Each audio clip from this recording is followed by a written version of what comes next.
Vamos começar com as questões da PUC. Essa aqui é uma questão bem interessante. Então, um professor empurra o apagador contra o quadro com uma força F, pressionando contra o quadro vertical, sabendo que P é o peso do apagador, que o apagador fica parado. Isso é uma informação essencial para resolver a questão. Qual é a força necessária para isso acontecer? Então a pergunta é: qual a força que o professor deve fazer para pressionar esse apagador contra o quadro e ele permanecer em repouso? Pessoal, muitas questões de leis de Newton tu tem que abordar com a seguinte estratégia. Primeiro, verifica se há equilíbrio ou não de forças. Então aqui há um equilíbrio de forças. Como é que eu sei? O apagador fica em repouso. Então a resultante das forças sobre o apagador é igual a zero. Aí, identificada a situação de equilíbrio do corpo, desenhe as forças, tá? Então aqui eu tenho a força F que empurra o apagador, que é a pergunta da questão, só que não esqueçam. Para toda força para frente tem uma força para trás de compressão.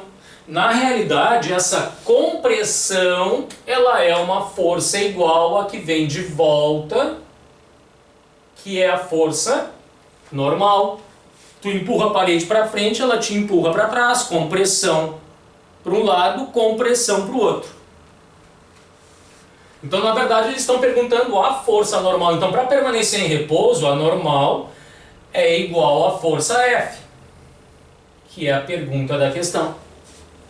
Quais são as outras forças atuantes aqui? Bom, eles me deram o peso do apagador. O peso, até onde eu sei, é sempre vertical e para baixo. E por que ele não escorrega? Quem é que não deixa escorregar?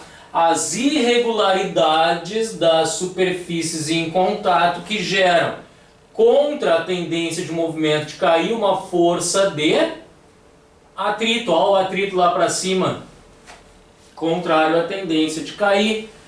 Então aqui, o outro equilíbrio que acontece é que a força de atrito é exatamente igual ao peso. Essas são as condições de equilíbrio para que aquele apagador não caia. Então notem, identifiquei o equilíbrio das forças, já que está em repouso, analisei quais são as forças que se cancelam, F é cancelado pela normal, e o peso é cancelado e equilibrado pela força de atrito. Agora eu vou resolver o problema, tá? Utilizando esse equilíbrio aqui, ó.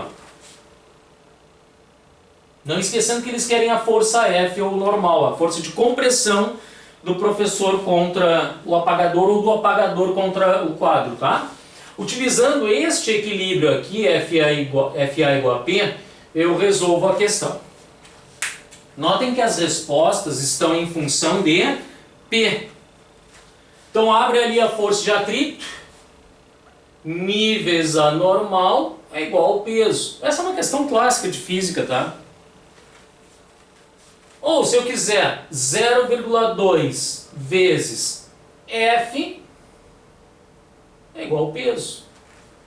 Não é F que eles querem? Não é normal que eles querem? Isola F. F é igual a P sobre 0,2. A resposta veio em outro formato matemático, 5P, que dividir por 0,2 é dividir por 2 décimos. F é igual a P sobre 2 décimos. Multiplica a primeira pela segunda, invertida, 5P. Está aí a força F necessária para segurar nesta situação o apagador contra o quadro em repouso, para que não deslize. Tá?